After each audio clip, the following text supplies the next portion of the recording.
Salut les disciples de la boxe, c'est Jean-Charles. J'ai juste profité d'attendre la fin du combat de Cyril Gane contre James Toney, je crois. Non, je sais pas contre qui il combattait, mais en tout cas c'était intéressant. C'est la première fois que je le regardais combattre. Il est assez impressionnant pour un tel gabarit d'arriver à avoir une telle maîtrise technique.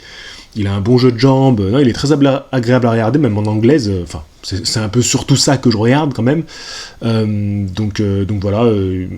À mon avis, il avait quand même le combat en main dès le premier round. Il avait clé en main pour peut-être l'abréger un peu plus tôt, mais il a été dans la maîtrise tout le combat et je pense qu'il a voulu vraiment s'assurer la victoire et pas prendre de risques face à un adversaire qui semblait un petit peu dangereux quand même.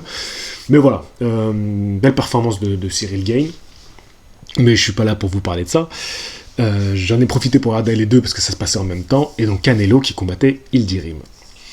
Bon, c'était un peu pénible parce qu'ils nous ont fait vachement attendre. D'ailleurs, le mec en BMX qui était dans le spectacle au début, je crois qu'il s'est cassé la gueule, si j'ai bien vu, comme j'avais un œil sur Canelo, un œil sur Cyril Gane. Du coup, ça a duré longtemps. Je sais pas pourquoi ils font attendre comme ça. Est-ce qu'ils voulaient vraiment que ce soit à une heure précise que ça démarre, ou est-ce que c'était pour pas se chevaucher complètement? Je sais pas, c'est bizarre. Ils devraient décaler quand il y a des événements comme ça. En tout cas, c'est bizarre, ça nous fait beaucoup attendre. Et au final, ce combat-là, comme on s'y attendait, a un écart de niveau qui est un petit peu trop flagrant, un petit peu trop énorme. Et c'est de la boxe, et des écarts de niveau comme ça, c'est dangereux. Et est-ce que c'est vraiment légitime de nous les mettre sur le ring quand on savait tous à l'avance que Yildirim ne pourrait pas proposer autre chose que ce qu'il a montré ce soir? Dès le premier round, il est complètement dominé. On a pu voir un Canelo, moi j'imaginais qu'il serait un petit peu plus mobile au niveau des jambes, un petit peu plus de déplacement, mais à mon avis, de ce que j'ai vu, dès les premiers échanges, il est allé chercher le rapport de force et il a vu que en face, il ne pouvait pas lui répondre. Donc à partir de là, il est rentré dans un combat comme on a pu le voir faire face à des adversaires qui ont sensiblement la même taille qu'un Yildirim, c'est-à-dire Golovkin ou encore Miguel Cotto, des adversaires qui sont à peu près à sa taille, où il va chercher vraiment les mains hautes, à se mettre, front contre front, mais c'est plus gant contre gant, et ça va être celui qui va être le plus réactif pour faire ce travail à mi-distance, voire courte distance, et là, Canelo, il excelle. Il excelle, et donc tout de suite, un gros travail au corps. Ensuite, il remontait à la face. Dès le deuxième round, il est remonté à la face avec des énormes uppercuts. Et là où il tombe, c'est sur un 1-2. Donc le 1-2 classique, c'est gauche-droite. Tout simple, bien en ligne. Après, il a continué à le marteler avec surtout des crochets. Et à la fin du troisième round, ils ont préféré pas renvoyer le boxeur. On pouvait entendre le coach de Yildirim lui dire qu'il ne devait pas respecter Canelo, qu'il devait y aller, qu'il devait montrer des choses, surtout à l'appel entre le troisième et le quatrième. Il lui dit, il faut que tu me montres quelque chose, sinon je t'arrête. Alors ok, tu lui dis ça, on comprend, tout le monde comprend, il sait lui aussi qu'il doit montrer quelque chose. Mais il faut lui donner des consignes pour qu'il propose quelque chose face à Canelo.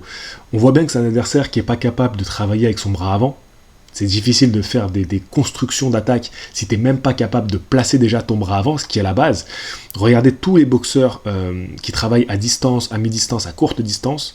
Tout le travail commence presque tout le temps par le travail du bras avant.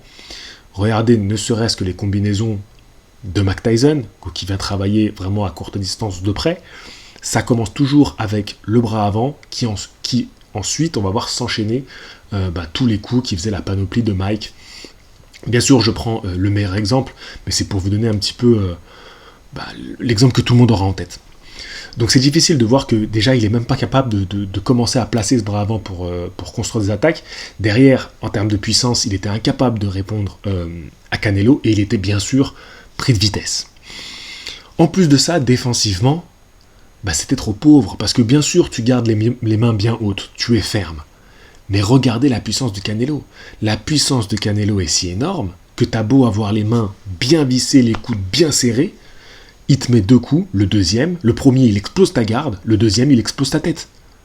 Je te répète, le premier il explose ta garde, boum, elle vole, et le second, que ce soit un uppercut, un crochet, un bras arrière en direct, pleine face. Et il le prenait à chaque fois.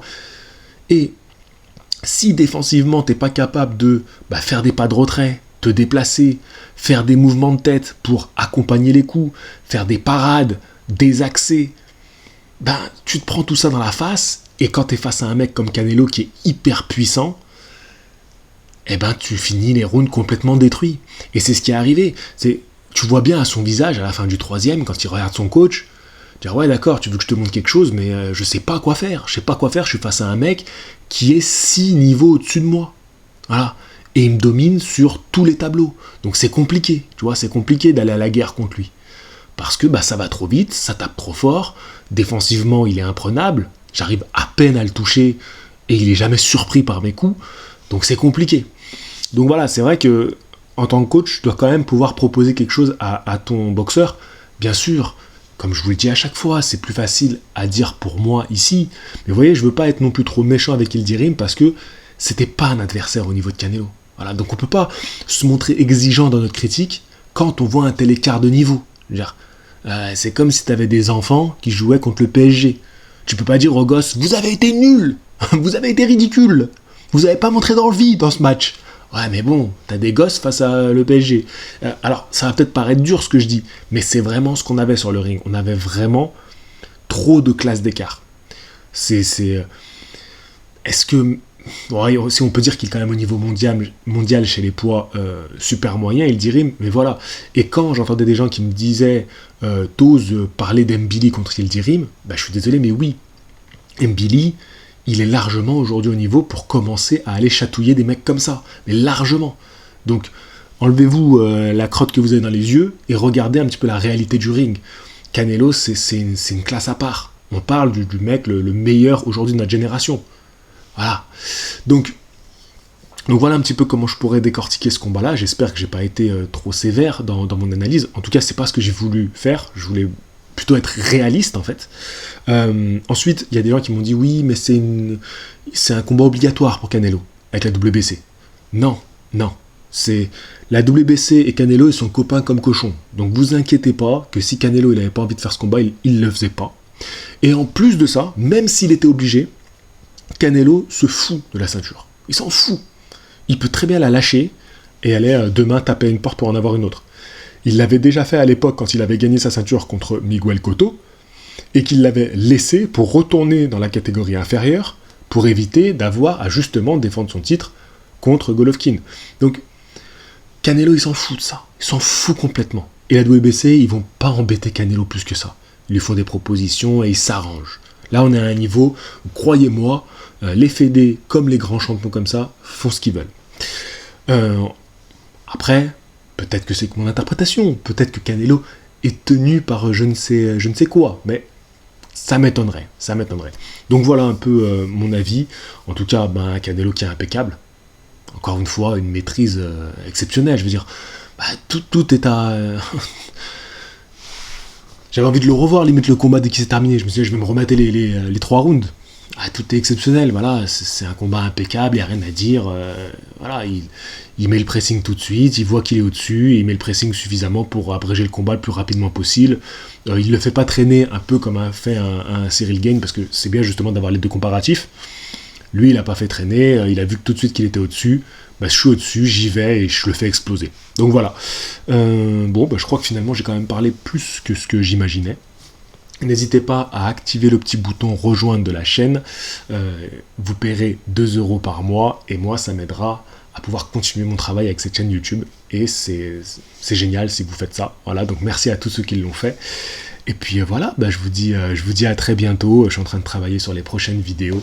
Allez, à la prochaine. Il y a le combat de Tony Oka qui arrive. On va essayer d'y être et de ramener la caméra. On a un petit projet qui arrive. Je vous dis à la prochaine. Fighting! Passez un bon dimanche, je vais me coucher. Quelle heure il est là? 5h20. Et je vais dormir maintenant. Je vais te dire un truc que tu sais déjà. Le soleil, les arcs-en-ciel, c'est pas le monde. Il y a de vraies tempêtes, de lourdes épreuves, aussi grand et fort que tu sois, la vie te mettra à genoux et te laissera comme ça en permanence si tu la laisses faire. Toi, moi, n'importe qui. Personne ne frappe aussi fort que la vie. C'est pas d'être un bon cogneur qui compte. L'important, c'est de se faire cogner et d'aller quand même de l'avant. C'est de pouvoir encaisser sans jamais flancher. C'est comme ça qu'on gagne.